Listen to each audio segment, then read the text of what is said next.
আসসালামু আলাইকুম ভাই ব্রাদার, কেমন আছেন? আমি আলহামদুলিল্লাহ। কোনো মানে আপডেট এই কদিন দেই নাই, তার কারণটা হচ্ছে কোনো আপডেটই তো নাই, কি দিব। তবে কালকে একটা আপডেট পাইছি নির্বাচন নিয়ে, যে দীপজল ভাইকে মানে ভাঙ্গায়া সবাই খাচ্ছে। এই কয়দিন অবজারভেশন করুন, দীপজল ভাই আমাকে ফোন দিয়েছিলেন, সেই জন্য দীপজল ভাইয়ের কাছে আমি কৃতজ্ঞ। দীপজল ভাইয়ের সাথে দেখা করার জন্য দীপজল ভাই কালকে দীপজল ভাই আসছেন, আসার পরে দায়িকা নিয়ে একসাথে লাঞ্চ করাইলেন এবং জয় চৌধুরীকে বললেন জয় সবাই কনভেন্স দেওয়া 2,000 টাকা করা। তো এটা হচ্ছে আসা যাওয়ার খরচ, সবাই সিএনজি করে আসবে, কেউ ওভার করে আসবে। শিল্পী তো ভাই আমরা শত হইলেও, তাই না? তো এখন নির্বাচন উপলক্ষে আসবে, নিজের টাকা পকেটে খরচ করে, শুটিং নাই ফুটিং নাই কিচ্ছু নাই, এটা তো ঠিক আছে, এটাকে আমি সাপোর্ট করি, অ্যাপ্রিসিয়েট করি দীপজল ভাই।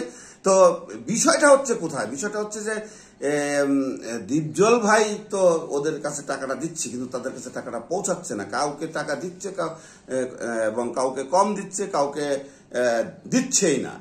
যেমন মনে করেন যেদিন প্রথম দিন আমি গেলাম, ওই দিন জয় আমাকে ডাক দিয়ে নিয়ে আড়ালে নিয়ে 500 টাকার একটা নোট জোর করে পকেটে গুঁজে দিল। আমি আরে ভাই এটা কি, কিসের টাকা, এটা কি, ঘটনাটা কি? তখন বললো যে না ভাই এটা হচ্ছে আপনার আইলেন কষ্ট করে কনভেন্স। আমি ঠিক আছে, এটা আমার লাগবে না, তারপরেও দিল। তখন কালকে দীপজল ভাই যখন লাঞ্চ করতেছিলাম, তখন বললো যে সবাই কনভেন্স দিয়ে দিস 2,000 টাকা করে। তো এখন এখানে মনে করেন তো কালকে তো আমার কেউ ডাকলো না, কথাটা বললাম এই জন্যে যে দীপজল ভাই টাকা খরচ করতেছে, কিন্তু টাকাটা ভোটারদের মানে যাদের প্রয়োজন, যে আসতেছে গাড়ি ভাড়াটা খরচ করে এই কনভেনশন দিচ্ছে, তাদের কাছে পৌঁছাচ্ছে না। আরেকটা খবর আছে, যেটা হলো হারুন এবং সুশান্ত এরা কিন্তু আগেই খায়া ফেলাইতেছে ফাইটারদের টাকা। এগুলি যেমন মনে করেন ওই যে কালকে হেলেনা জাহাঙ্গীরের একটা অনুষ্ঠানে হেলেনা জাহাঙ্গীর ডাকছিল ফাইটার ভাইদেরকে মত বিনিময় করার জন্য, পরিচিত হওয়ার জন্য। সেখানে কেন ওরা গেল, হারুন আবার ফোন করে অবার্তা ফোন বলতেছে ওইখানে মিঠু জুম্মন যারা যারা আসছে ফাইটাররা, সব ফাইটাররা ওখানে আছে। আর ভাই তোমার বাপের কি? ফাইটাররা কি কারো গোলাম? ফাইটাররা কি কারো কাছে বান্ধা? ফাইটাররা কি কারো কাছে বিক্রি হয়ে গেছে? তার মানে তুমি আর সুশান্ত ফাইটারদেরকে বিক্রি করে দীপজল ভাইয়ের কাছ থেকে তুমি টাকা খাচ্ছ। এটার প্রমাণটা হচ্ছে না তোমার বাবার কত বড় সাধ্য, তুমি এখানে বলো ফোন করে যে সব ফাইটাররা মিটু টিটু সহ সব ফাইটাররা ওখানে আছে। মানে নাম অনেকগুলি বলতে হবে, তো কয়জনের নাম বলবো? সব ফাইটাররা ওখানে আছে। তো এইখানে এই কথাটা বলার উদ্দেশ্যটা কি ভাই? এটার কারণটা কি?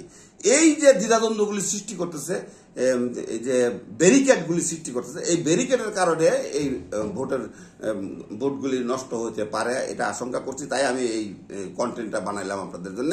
আপনারা এটা দেখে আপনাদের মূল্যবান মতামত কমেন্টসের মাধ্যমে জানাইবেন। আমি কারো পক্ষেও বলছি না, বিপক্ষেও বলছি না। তবে হ্যাঁ, এখানে কিছু কাজ হচ্ছে যেগুলি অনায়াসে বিপক্ষে চলে যাচ্ছে। যেমন মনে করেন যে নির্বাচন নিয়ে যে এটা হয়েছিল যে কেউ নির্বাচনের দিন আসতে পারবে না এফডিসিতে, এইটাও নিপুণের দোষ। কয়েকজন আমাকে বললো এটা কোনো কথা হলো, নির্বাচনের দিন কেউ আসতে পারবে না শিল্পী সমিতির মেম্বার ছাড়া। আবার ঠিক হলো কেমনে? নিপুণের মুখ থেকেই শুনলাম কালকে বক্তব্যে যে আমি তো গিয়ে আবার এটা ঠিক করে আনলাম। তার কি বুঝবো ভাই? কিছু বুঝতেছি না। গোলা পানির মধ্যে কারা যেন মাছ শিকার করার চেষ্টা করতেছে। আমার কথা হচ্ছে ফেয়ার নির্বাচন হবে, শিল্পীরা ফেয়ার ভোট দেবে, যাকে খুশি তাকে, যে উপযুক্ত সে জিতে আসবে, এইটাই তো স্বাভাবিক হওয়া উচিত। যেমন ডনের মুখ থেকে একটা কথা শুনলাম ভাই, আমার খুব ভালো লাগছে যে আমি জিতে গেলে আমি কিছুই করতে পারবো না, আমার কিছুই করার নাই। শিল্পী সমিতির নির্বাচনে জিতে আমি কি করব? আপনার জন্য আমি কিছু করতে পারবো না।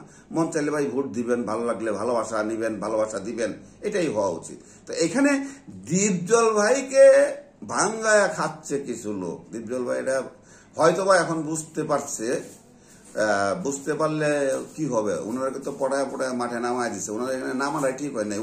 যিনি চেয়ারম্যান এমপি নির্বাচন করবেন, কমিশনার নির্বাচন করবেন, তিনি মেম্বারে নির্বাচন করতে হইল ভাই? হ্যাঁ, আপনারা এতই ওনারা নামাইবেন, সম্মানী ব্যক্তি, ওনারা সভাপতি পদে নামাইতেন, সভাপতি পদে নির্বাচন করাইতেন, তাই না? তো এইগুলি মানে ফিল্ম পলিটিক্স বড় ডেঞ্জারাস, ভিলেজ পলিটিক্স খারাপ। ভিলেজ পলিটিক্স সবচেয়ে খারাপ পলিটিক্স, কিন্তু ফিল্ড পলিটিক্সটা ভিলেজ পলিটিক্সের চেয়েও খারাপ। এজন্যই মানে আমার কাছে খুব খারাপ লাগে। তো যাই হোক, যার যার কাজ শেষে করবে, কিন্তু ফাইটারদেরকে যে এই যে সুশান্ত এবং কালার করলো হারুন, এইটার মানে জন্যে তো ফাইটাররা অনেকেই ক্ষিপ্ত হয়েছে। ফাইটাররা আমার কাছে অনেকেই কমপ্লেন করেছে যে ভাই এই অবস্থা, হারুন আর সুশান্ত সব খাওয়া ফেলাইলো। সুশান্ত 1 লাখ খাওয়া ফেলাইছে, হারুন 80,000 খাওয়া ফেলাইছে নিয়া। ফাইটারদের মুখের কথা, আমার তো মুখের কথা না। আমি যেহেতু ফাউন্ডার জেনারেল সেক্রেটারি ছিলাম, সেই হেতু আমি এই কথাটা বলতে পারতেছি। আমার কাছে সবাই এসে বলতেছে, আর আমি এই কথাটা তুলে ধরছি সবার মানে জানার জন্য, যে আপনারা যে বেটারা